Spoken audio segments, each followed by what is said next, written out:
So it's good to see everybody. Some people are parents, a lot of people are counselors, a lot of people heard about this from NACAC. So welcome everyone, really good to see you. And all right, if you're good, Ron, then we will get started. Sound good? I actually want to start not by introducing the famous Ron Lieber, but I actually want to start with a Zoom poll. So for those of you who work with students in some kind of capacity with the college application process, this Zoom poll is for you. I hate to exclude anyone, but basically my question for you is, if you are a school or some type of college counselor, when going through the college application process with students, how much do you focus on the financial side as opposed to the where, choosing which school or what I like, what I'm looking for, but the financial side? And if you scroll down, because you can't see all of it, it goes all the way from 90% to 0%. So if you work with students in some kind of college application process, what percentage of your time do you spend on the financial side? And it's completely anonymous, so we don't know who is writing what. You can be honest and nobody will see. So I know some new people are coming in. Welcome. And feel free to join the poll if you are coming in late. That's okay. And I will share the results of the poll with you. We'll take final 30 seconds. So what percentage of your time do you spend on the financial side of applying to college? Okay, so looks like we've got a few people at the 90–80%, and many more at the, looks like 30% one, so about 30%. Okay. So very briefly, for those of you who don't know me, my name is Jen David Lang, and I run a service called The Main Idea for school leaders. I've been in education for a long time, and right now I focus on connecting school leaders with the latest educational research through this organization I run called The Main Idea. Each month, I send school leaders all over the country a summary of an education book, along with ideas for how they can implement the ideas in the book and introduce it to their staff members. And this month, I decided to feature Ron Lieber's The Price You Pay for College, an entirely new roadmap for the biggest financial decision your family will ever make. And I decided to do this because I am concerned that we focus a lot more on getting into college than on how to pay for college. And Ron's book just provides a ton of amazing resources, and he really helps to demystify the cost and the value of college when families are making what may be the biggest financial decision of their lives. So I learned a lot. This is not my area of expertise by reading the book. And because I'm not an expert, I decided to actually invite my husband, Tim David Lang, to co-facilitate with me, because he actually knows worlds more than I do from firsthand experience. He is a college and school counselor here in New York City in a public school, a middle and high school. So Tim, you want to wave and say hello? Hi, everybody. We are keeping our intro short so we can focus on Ron. But so for those of you who don't know, Ron Lieber's here today, and he's first and foremost a dad of 2 kids whose college he is currently saving for. Don't mind if I start with that, Ron. And then he's also the Your Money columnist of the New York Times. You really should read his columns. They are very informative. And he's a New York Times bestselling author. And this is his latest book. And I know there's a lot of information out there about applying to college, and I just was really impressed with the 8 years of research that Ron put into this book, along with his own decades of reporting on financial issues. So there's a ton here. It is written for parents, but there's a lot for counselors and college advisors. So that's why we decided to do this. So thank you very much, Ron, for joining us today. It's my pleasure. Thank you so much for having me, and thanks to all of you who are here. It's a special pleasure and privilege to do this because I don't believe that I've ever met Jen in person, but Tim I know through Matt Brown, who's also on the call. And decades ago now, many decades, Tim's home kitchen was the first one in which I consumed crawfish etouffee. And it was one of these experiences where like doors and windows that I did not know existed started flying open in my brain. I still remember it and I will never forget it. So it is my pleasure, it's my special pleasure to spend an hour here. And thanks to all of you for coming and being a part of it. So Jenington, I'll let you take it away. Sure. Throw Yeah, the questions at me. You didn't mention he's from New Orleans. That's why you were eating crawfish. Yes. But, it was in New Orleans. It was in New Orleans. So what we did is we gathered all of your questions and compiled them. Obviously, we can't address all of them. So just so you're not anxious and like, what are you going to get to my questions? I'm going to share the questions here. So I will shut up and take 30 seconds for you to look through the types of questions we are going to talk about today.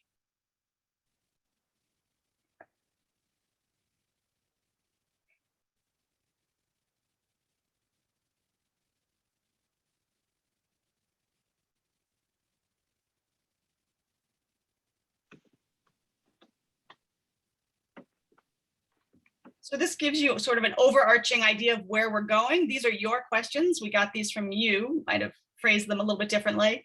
And then if there is time at the end, then we will take some more questions. So just so you get an idea of Ron's bent, I thought we would just start with the simple question of what inspired you to write this book? What was your goal in writing it?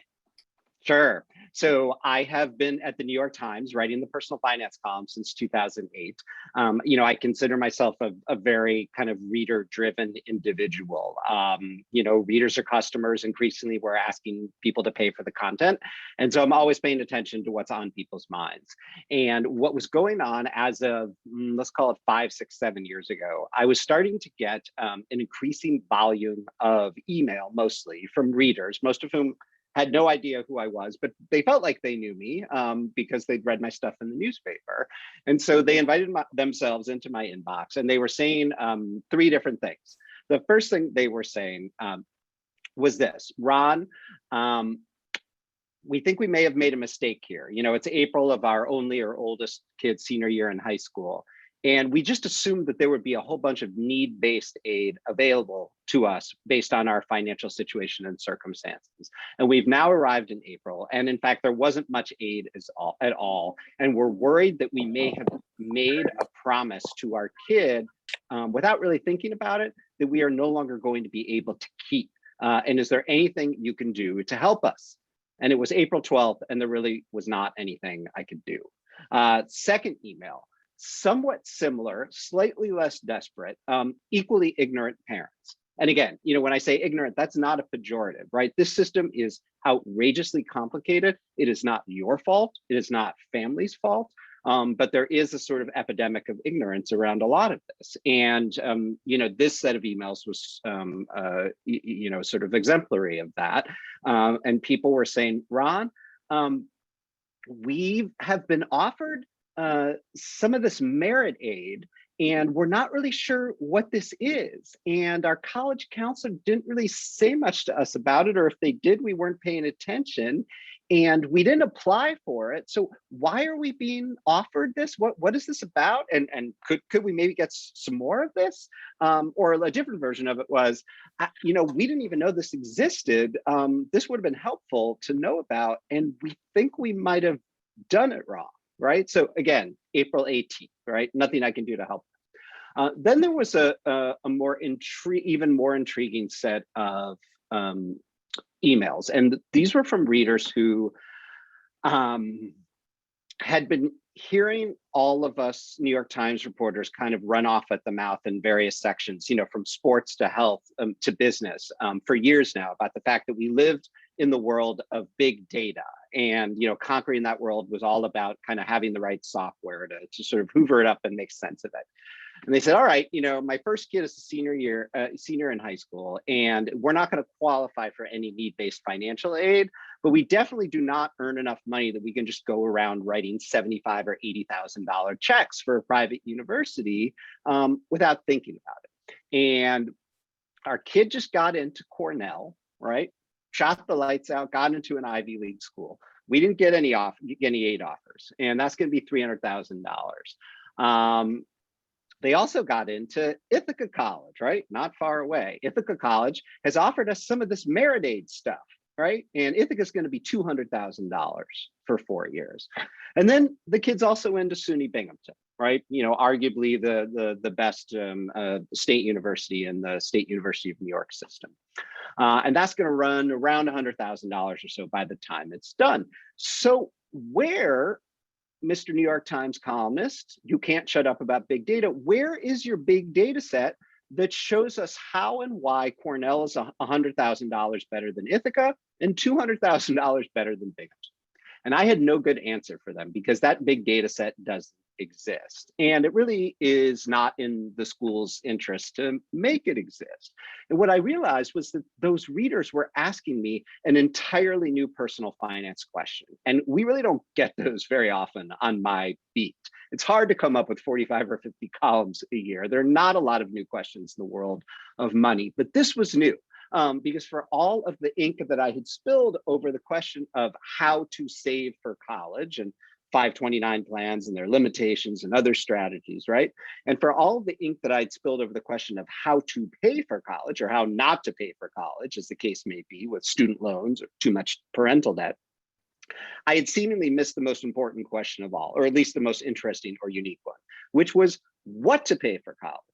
That's what those parents were asking. They were asking a value question. And when you ask a value question, you're only one letter S away from also asking a values question, right? Who are you as a family? What's important to you? What's the definition of success? How much is enough, right? Those questions make my head explode. And when it was clear to me that those were the questions they were asking, I realized that there was going to be no way that I could answer it in one column or 5 or 10. And I was off and running. And it took about 8 years to get to the end. So the moral of the story is twofold. One, if you badge your New York Times columnist enough, they'll write a book about something. And two, you've now made it more complicated. So now everyone has to go out and buy your book. We're not going to get to all this in an hour. No, it's a great background. So Tim, you want to start us off? Sure. So the initial question on the list that we had is what recommendations do you have for school counselors about how to best help students access an affordable education, particularly with an eye toward lower income or middle income families?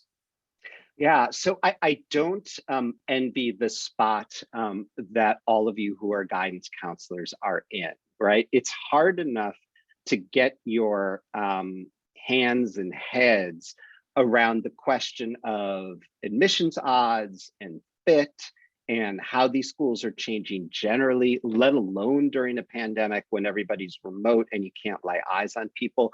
This is hard enough.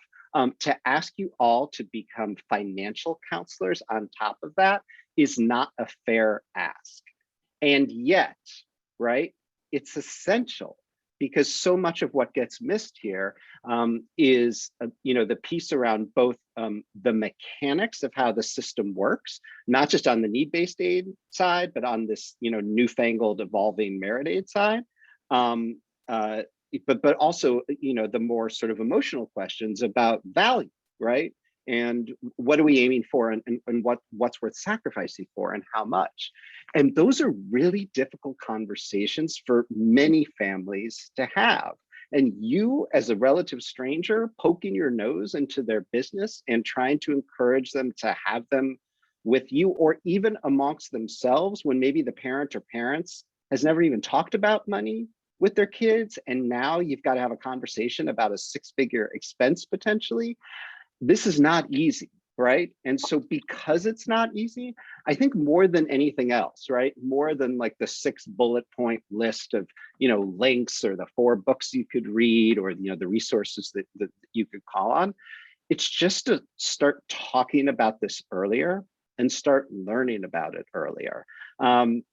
particularly at in more affluent communities, I see a trend towards the in-school counselors sort of taking pride in the fact that they don't put too much pressure on kids, or we don't start the conversation until junior year, even though that everybody's having it in the background anywhere, or hiring an independent educational consultant.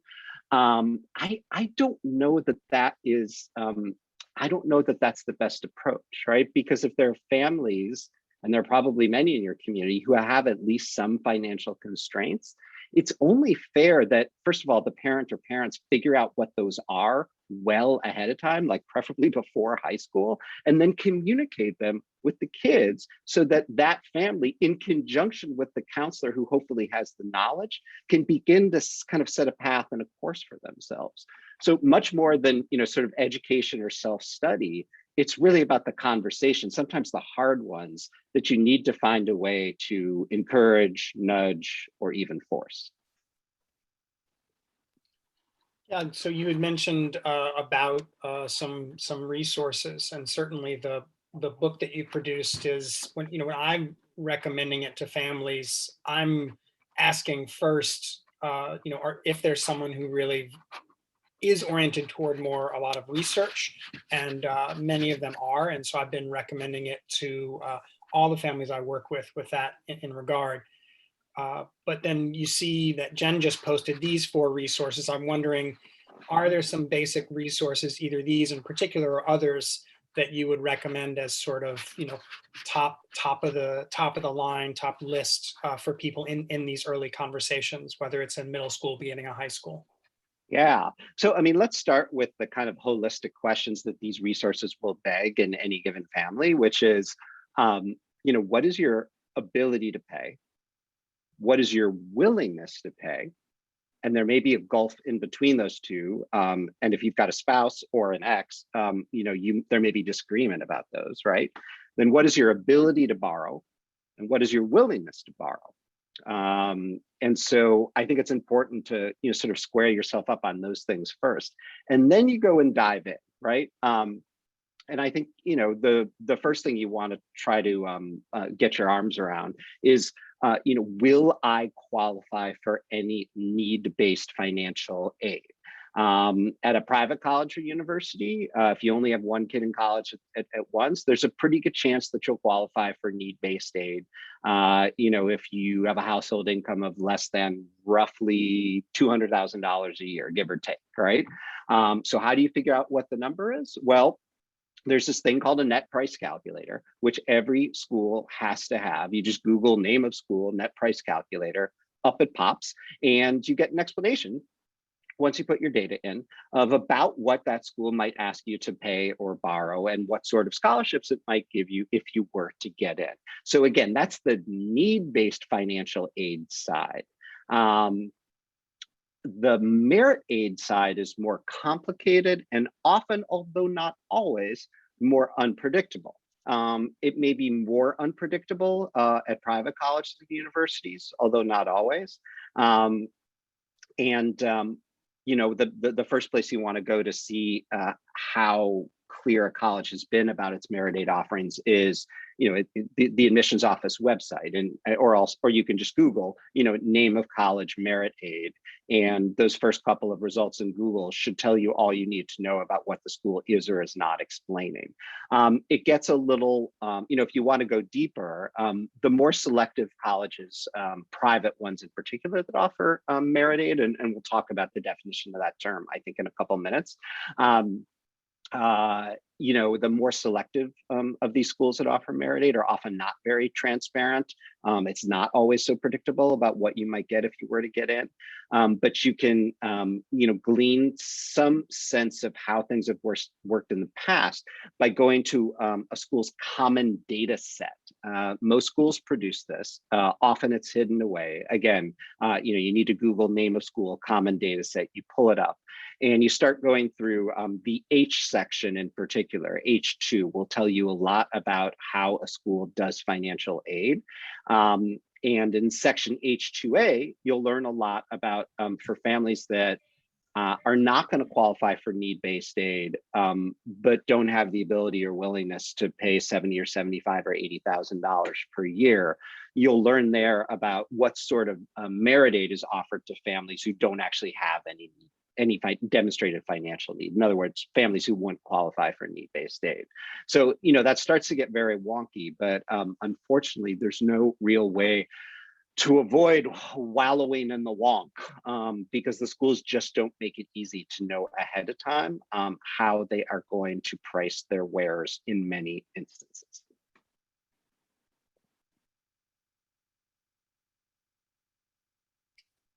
Yeah, I think you really bring up the problem of, in what other situation, and you say this in the book, do you not know the price of something, right? Even if you're going to negotiate a price of a car, you do walk away knowing the price of it, but just the tips for families who, this is the most expensive thing they might be buying in their lives, and they don't know the cost. Yeah, it's still amazing to me that you can apply to, let's pick on Northeastern, right? Just because of what I hear has been going on there, the last couple of days. So, as of last year, right, last year's numbers, you could go into the common data set and see that, this $300,000 or so school, was offering merit aid to roughly 40% of the students who went there who did not actually have any financial need. So basically, even if you earn more than $250,000 a year, 40% of those people who were, effectively affluent, right? 40% of those people were still getting an average of $20,000 off in merit aid. Northeastern is telling families who got in this year, in this extraordinary year, that they only gave merit aid to 10 to 15% of the total applicant pool.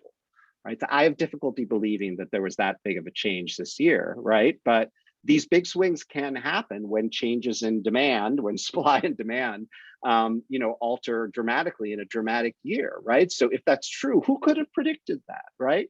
And so as a parent, you and your child are artificially narrowing, constraining your set of choices to whatever number of schools you can apply to, right? You have the bandwidth to apply to, and then some high schools will try and keep students from applying to more than 6 or 8 schools, right? So you've limited it artificially to 6 or 8 or 10, and then you have no idea, often within a 6-figure range, of what that school might charge you, right? You might get a Northeastern and they tell you to pay full freight, or you might get in and they offer $23,000 of merit aid a year, and you have no way to predict that. There is something very, very wrong with a system that works that way.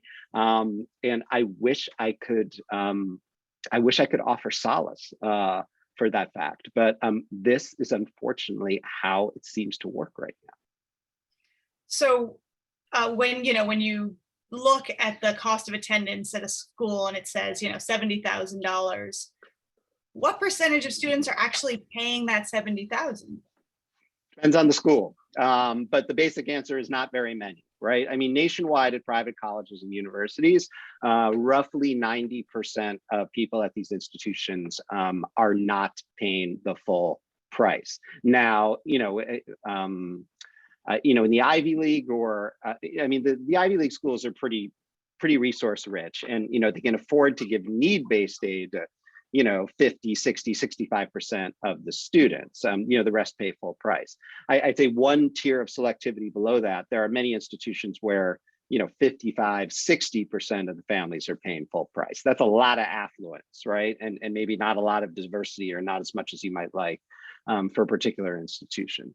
And then in public schools, it just depends, right? There's schools like the University of Vermont, or now the University of Alabama, the UC Boulder is like this now too, where there are a ton of pretty affluent out-of-state students. Sometimes the majority, or even the vast majority of the undergraduate population, this is the case at UVM at Vermont, that are coming from out of state, paying inflated rates, and often those folks are not getting much of a discount. So so much depends on where you are. But people have asked me more than once, are you a sucker if you pay full price? And I can't answer that for you, and I would never want any of my readers to think that they're suckers, right? But I do encourage people to ask really good questions about value, and it's not that hard to go into the common data set to find out if only 6% of the people at any given school are paying full price. And I would argue then just about every instance, you do not want to be among that 6% if you can help it. Tim, I'm wondering if we should switch the order, like you said, and do the merit aid question first, because I think Ron's making a lot of references to merit aid, and we just have a wide range of people here, people who, know everything about merit aid and others who don't. So can we switch that order? Yeah, of Tim? course. So Ron, I guess the idea, and you had alluded to this before, to just give the sort of bare bones 101 on, what is merit aid, what is it turned into, and then, how do you recommend families proceed, with that information? Sure. So I guess there are a couple ways to think about it. I mean, let's dial it back to, when the three of us were, going through the process ourselves, late 80s, early 90s. Back then, there was such a thing as academic scholarships, right? We don't really use that phrase much anymore. It's been pretty much replaced by merit aid.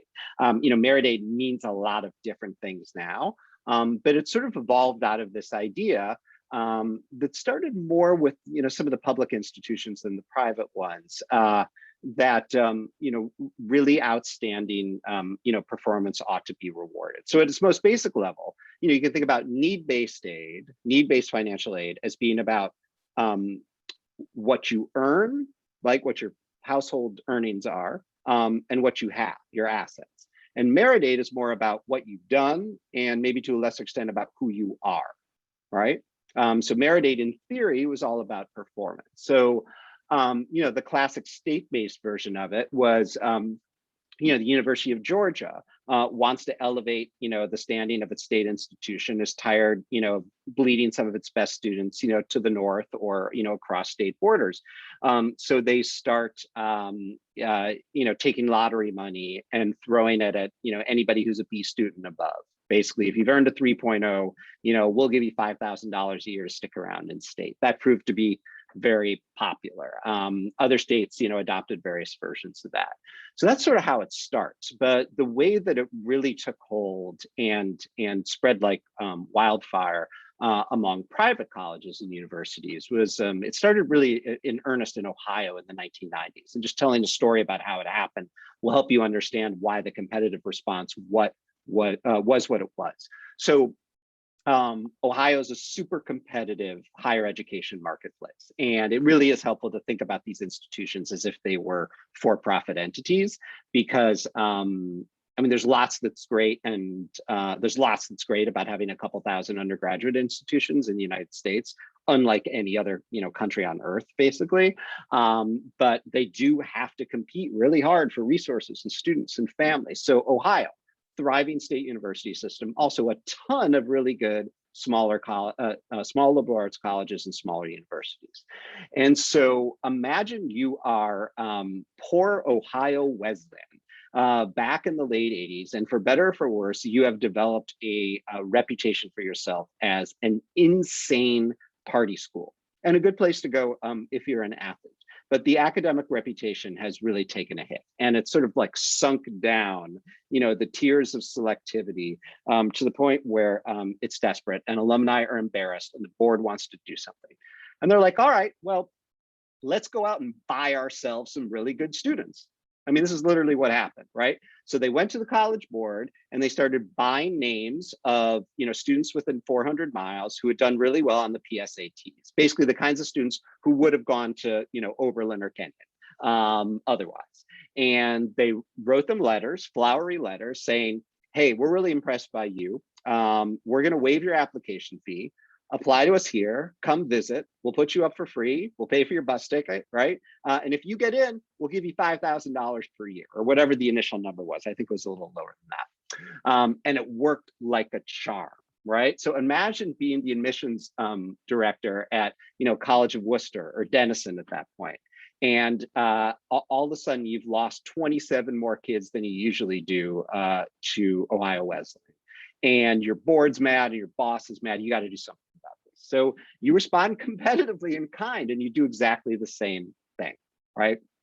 And so slowly, but pretty consistently, the dominoes just start to fall. So, College of Worcester has to do it, Denison has to do it, then Kenyon and Case Western has to do it, right? And then, all of a sudden Oberlin is feeling like it has to throw in the cards. And then the schools across state lines that compete with Oberlin are now in the same boat as well.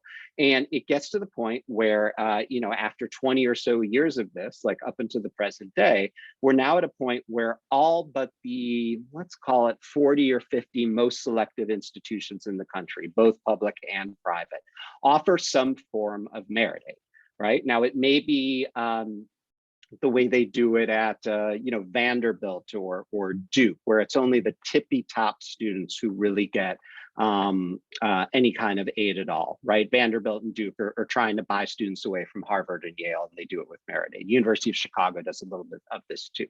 And then there are places like Northeastern, like Tulane, like the University of Southern California. They've employed a related strategy, but they've done it very aggressively, right? They were just tired of their national reputations. They weren't thinking so much about regional competition the way the Ohio Wesleyan was. They were thinking about their national reputation as safety schools for affluent kids, right? And they wanted to play in the big leagues. And they used merit aid to sort of buy their way up in selectivity. And now, you can't get near those schools without a 4.0 grade point average and, a 15 in front of their your SAT scores practically. And they did it with merit aid. They're all accepting, a teen percentage of applicants now. And I imagine each of them are going to go down a couple percentage points this year. And, when I went to meet with the head of enrollment management at Tulane and a couple of his direct reports, I mean, they were practically licking their chops at the fact that I noticed in their common data set that the amount of merit aid that they had to give to entice first-year students had gone down by like 12% just in 1 year. Like, that was an incredible accomplishment for them, that they have to do so much less discounting now. So that's kind of how it's sort of rolled out. And so, the most obvious, follow-up question is like, all right, well, how do I get me some of that, right? And how do I figure out like exactly how much any given school is offering, right? That's where the common data set comes in. But you should not have to go dig through a PDF of a spreadsheet that is, not as clear as it could be to sort this out. And yet most institutions, especially the more selective ones, although not all, don't give you a grid, right? They claim to be doing this on a holistic basis. And they don't want to offer any predictability or any promises, because whatever they need to do next year might be different from what they had to do this year to get the kinds of students in their mix that they wanted. And so that is not a short explanation of how it works, but it really is different in different places. Some of you also may be familiar with the University of Alabama playbook, right? Like, we woke up 5-7 years ago and all of a sudden, like, all these kids from the North were going to the University of Alabama. Like, what happened, right? Well, University of Alabama had their subsidy cut from the state legislature, and they said, we can play this merit game too. And, they pumped up their honors program, and they started sending the flowery letters to the, kids from Long Island and suburban Chicago who had gotten good SAT scores, and said, come on down, we'll give you a big discount, and, beautiful place here, great football team, honors program will pat you on your head and make you feel good about all you've accomplished. And you can run around town saying you got a presidential scholarship, or whatever they're calling it this year, a platinum scholarship, right? It's like the airlines, sort of the tiering and defining down of elite status, right? And it worked like a charm. It worked so well that the state legislature in Illinois had to cough up like a $25 million fund because they were so mortified at the number of really good students, high school students from the state of Illinois, who were going to Alabama, of all places, right, to go to college. And on it goes, right? This year, there'll be another set of stories, and I'm just starting to learn about them now. But hopefully that gives you a little bit of a better sense. And if you're looking for a longer narrative, You can Google a really terrific story that ran 6 or 8 years ago in the Washington Monthly called Merit Aid Madness, that told some of the narrative history of what happened in Ohio. And then it'll help lay some of it out for you. It's a great thing to show to families too, who don't have the appetite for a 37 chapter book like the one I wrote. No, and then for no, that was a part of your, sorry, go ahead, Jim. Yeah. I was just going to say, just if you can just briefly follow up with those of us working with senior families now in terms of suggestions you have about appealing that type of aid, at this point in the cycle in April.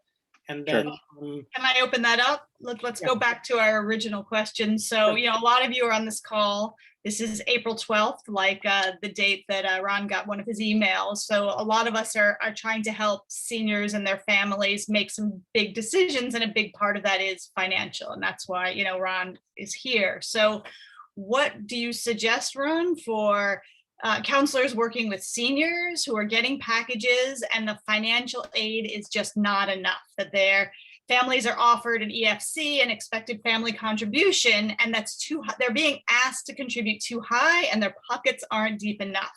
And so maybe you could divide this into the financial need part and then also the merit aid piece. What do you do when it's just not enough? Yeah. So first of all, it's important that everybody knows that it's okay to ask for more, right? Nothing bad will happen if you ask for more. These colleges are used to it. They're set up for it at this time of year. It doesn't make you greedy, right? It is the school isn't going to punish, next year's juniors because, the parents of this year's seniors were too pushy about the money. No. Right? You don't get the things in life that you don't ask for. This may be, the most expensive thing you ever buy, or certainly the most impactful, but by all means, go back and ask for more. Now, get the word negotiation out of your head, because these folks don't think of themselves as like, used car dealers or something, right? This is a conversation and you're approaching it with great humility. Because you are in fact asking for something, and it doesn't hurt to be polite, but it's also helpful to be direct. So if we're talking about the need-based financial aid package, that appeal goes to the financial aid department. And ideally, not ideally for you, right? But ideally for your appeal, you'll have the best chance of success if there has been what's known as a change in circumstances in your family's financial situation that allows the financial aid officer to engage in what's known as professional judgment to adjust your award. So the change of circumstances that's most likely to help you is obviously a negative, right? So the financial aid data can be 12, 18, whatever it is, months old by the time April rolls around, right? So maybe your income has gone down, or maybe some unavoidable expenses have hit you, that have been outsized enough to affect your ability to pay. So, come up with anything and everything you can, create a succinct list, come in with receipts, right? Like come in with proof of whatever it is that's happened. And take your best shot. Do it in email to start with, so that the financial aid officer has everything that she or he needs in front of them to assess your situation, and give it a try. You never know what's going to happen. Years ago, I checked on I checked in with a couple dozen schools for a New York Times column to ask them what percentage of these appeals ended with people getting more money. And it was a much higher percentage than I thought. It varied across schools. Not every school tracks it, but it was 30%, 50%, 70%, of appeals end in people getting more money. So give it a try. Now, if it's a merit aid offer that you're appealing, that goes to the admissions office. And here's a funky secret for you. Oftentimes, the admissions officer who read your file will never have seen your merit aid offer because it was generated by a piece of software. We probably don't have time to go into it there, but it's software that's often doing the first pass on making these merit aid offers and calculating what's reasonable. So your admissions officer may be seeing it for the first time. And here again, you want to approach with humility, but hopefully you've got an offer in hand from a legitimately competitive institution, from the one you're appealing to. And you can go in, or your kid can go in and say, look, would really like to go here, but my bottom line price at this other school that you compete with is, $4,000 a year lower. And I'm worried, we're worried, we may have done something wrong in our approach to you. Like maybe we made a mistake here that we didn't make with the other school, and that's why these numbers are different. And while I'm here, let me just tell you about this incredible thing that I've been doing in the classroom or with an extracurricular activity the last 3 months that I didn't get to tell you about in my application that was due in November or December, right? And then you're having a conversation. Right. And the admissions officer is not put on the defensive. You're not being grabby or greedy, but you are making it clear that this is going to be a lot easier for you if the price comes down. And they all have a certain amount of wiggle room to work with. So then the obvious question is, well, when do you go to them and how do you know if it's going to work? And in any given year, but particularly in a year like this one, nobody has very much visibility or predictability as to what their so-called yields are going to be, right? Like how many admitted students are going to say yes on what date and at what price, right? Because they don't just need to get to a certain number of heads and beds, right? All of these folks, for the most part, need to hit a net tuition revenue per student number as well. And so every day they're constantly recalculating, trying to figure out kind of how much they have to work with. And every year there are schools that you wouldn't necessarily expect that get desperate. And every year there are schools that you wouldn't necessarily expect that get way more yeses than they thought they would. Maybe they or their software was too generous, with the merit aid offers, and people are snapping them up. But again, you can't know if you don't ask. So it's absolutely always worth a shot.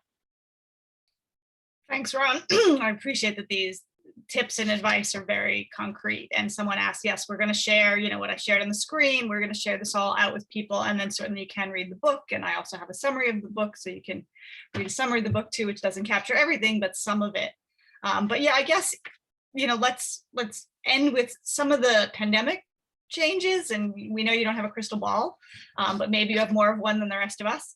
And can you speak to whether the surge in applications this year is going to affect the willingness of institutions to consider financial aid appeals? Do you have any sense of that from your sources? None yet. Look, I mean, the surge in applications may have given everyday consumers of higher education the sense that there is, more demand this year than there was before. But I don't know if that's necessarily true. I mean, there was definitely a larger number of people who took gap years, but the raw number was not that outsized. So what's going on here, right, is that because a lot of the more selective schools, which, let's face it, for better or for worse, is what we hear about more often. A lot of the more selective schools, whether it's the more selective publics like UCLA or the more selective privates, like Duke, they're seeing this enormous growth in applications, almost certainly because they made themselves test optional this year. So all sorts of people who might never have given it a shot were like, let me give it a shot, right? And so this is what we get. So does that mean that many schools will feel confident that they have, more leverage not to give out more money? Maybe. I mean, it seems like a lot of them are creating longer wait lists than they used to be, and they certainly have the ability. And many schools, that are not need blind, that do make decisions on the basis of admissions decisions on the basis of money. They have the ability to pull full price paying students from the wait list if they so choose, right?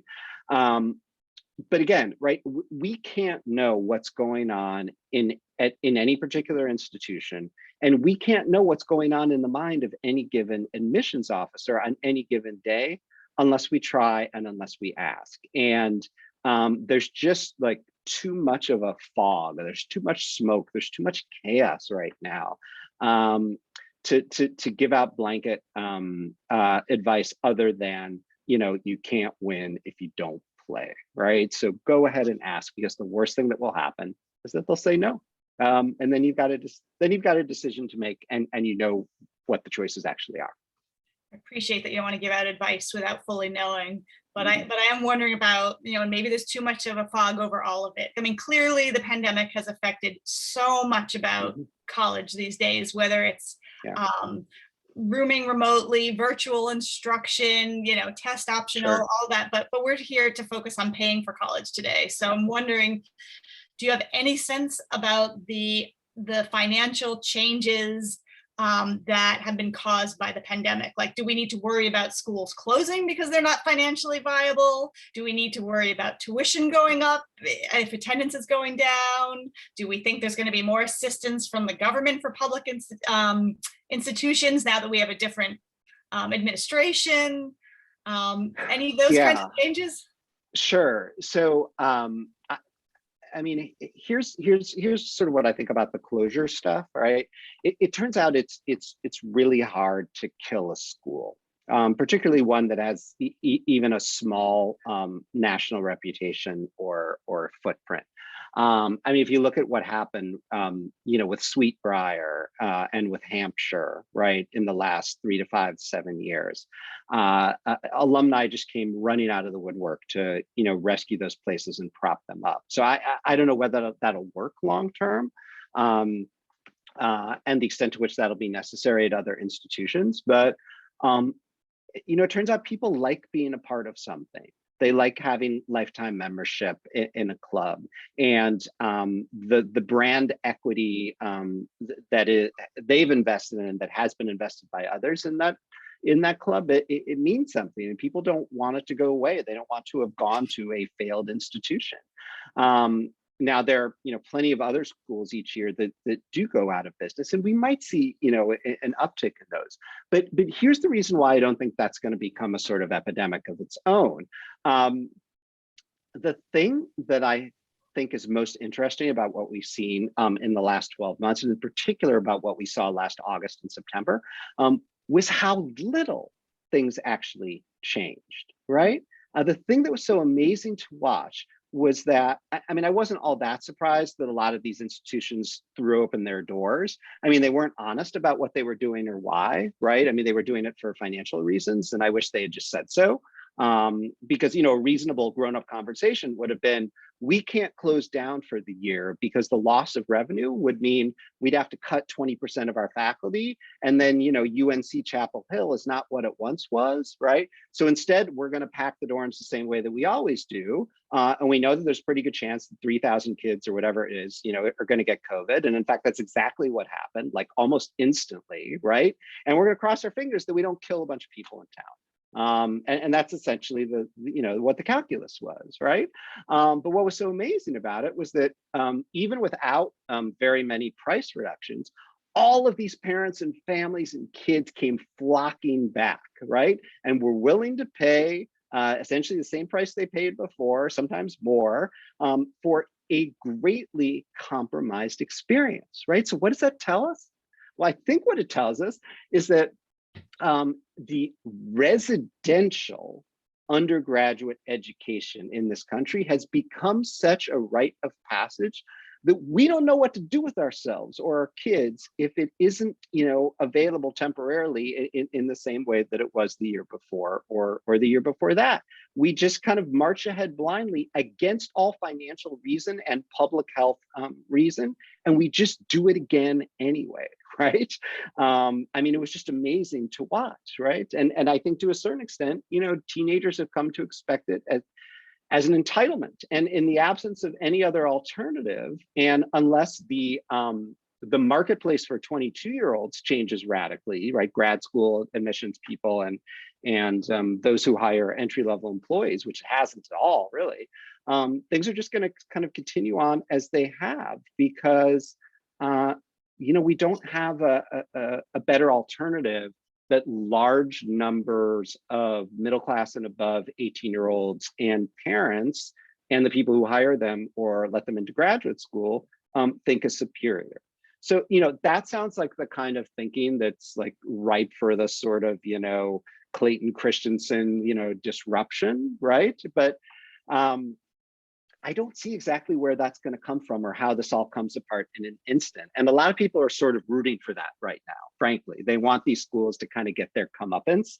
But we actually want our 18 and 19 and 20 and 21-year-old kids to have a, bespoke, artisanal, experience where they're reasonably well cared for by highly trained adults who can change their lives, right? I don't think the cut rate version of that is one that we would necessarily willingly sign up for or beg to replace what we have now. And so I don't see a lot of enormous changes. Well, two things about that. One, and again, this isn't my area, but Tim always says to me that the majority of high school seniors are not going to the 4-year residential. Right. School. But that is Yeah. atypical for the US. So there is something about that. But then also it's kind of, I don't know, contradictory that both sides are beholden to the other, right? So on the one hand, you're saying that all these 18 to 22-year-olds, they didn't know what to do with themselves, right? Including our daughter, sophomore in college, right? And end up going anyway, even though it's much diminished. But on the other hand, you're saying colleges are using, and universities are using this merit aid to buy students. So it does seem like they're both beholden to the other one.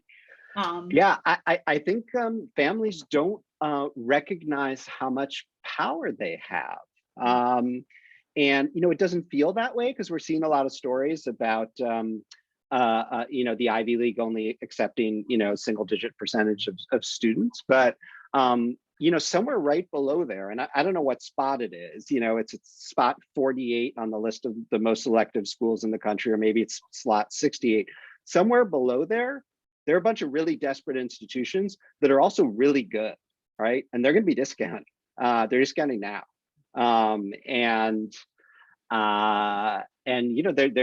There is value to be had at those places. And, I think if more of us were applying to a few more places and asking much better questions and learning a little bit more about how the process works earlier, we could put ourselves, in a better situation as consumers.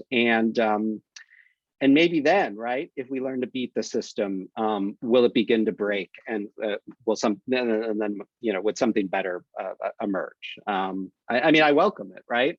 But I don't think we're on the cusp of things coming apart at the seams in some kind of like instant meltdown. Yeah.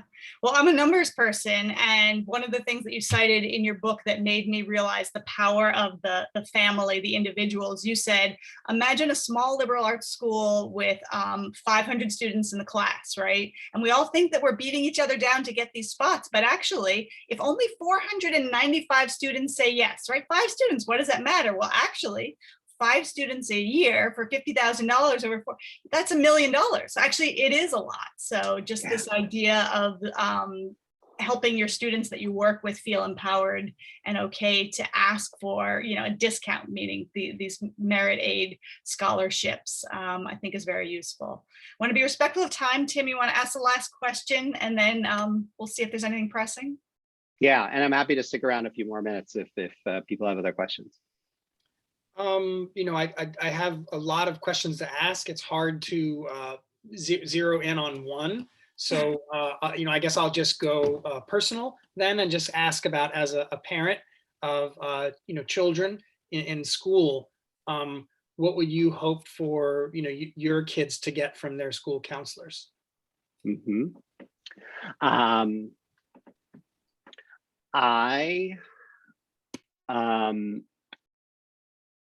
I want to be asked more open-ended questions that will encourage my family to have deeper conversations than we ever imagined about this process, that will cause us to question and reaffirm, or perhaps adjust our own family's values. That sounds like sort of like a high order challenge, but I don't actually think it's all that complicated, right? I mean, it starts with the sort of the 2 most cosmic questions of human existence, which you can apply pretty much anywhere, right? It's right, what is the definition of success, and how much is enough, right? So you can imagine where that conversation could go in this context, and then once a family has kind of established that for themselves, then I think the next question is, well, what is college for anyway? Right, and that sounds like all existential or something, but I actually think it's pretty basic, right? College is for learning, right? It's for having your mind grown and your mind blown. College is for kinship. It's about finding your people, including the grown-ups who can sort of drag you through life, or Tim Lang finding Matt Brown, right? And college is about the credential. And maybe it's the credential that hoists you into the middle class and allows you to stay there, or maybe it's the credential like it was for me. I came from an affluent community, albeit as a scholarship kid at a private school, but there weren't a lot of people around me who and there weren't a lot of parents of people I knew who were writing books or working for Time Inc. magazines or at the New York Times in New York. I didn't know how to do that. And if I'd gone to the University of Illinois, I don't think it would have happened for me, right? But because I got that Amherst College credential, that meant something to people. Probably shouldn't have, right? There's a lot we could talk about, about race and class and elitism and snobbery, right? But that credential meant something in New York when I parachuted in and tried to make my way there. And so, college is about the credential too. So anyway, I make no judgment at all about families or teenagers, right, who care only about the kinship, or who care only about the gold-plated credential and could care less about the learning. Fine, right? You want to spend $300,000 and not learn anything, or you don't care about the learning, be my guest, right? But I do pass judgment on people who don't ask themselves the hard questions and don't attempt to wrestle with them. Because if you don't, how are you supposed to know what you're shopping for? And this stuff costs a lot of money.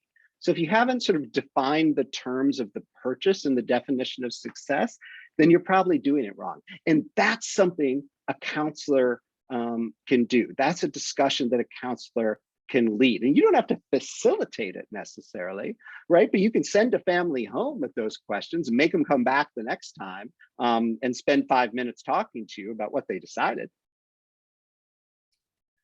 And I think your book does a very good job of helping families tease out some of these very hard questions. A whole angle that we didn't go into here is Ron has some incredibly thoughtful questions to really dig down and ask when you're visiting schools or researching them online. I compiled a bunch of them in a one-pager that I can send, but I've never seen such thoughtful questions. I think, most of us tend to ask the typical questions on tours, right? I'm guilty of that.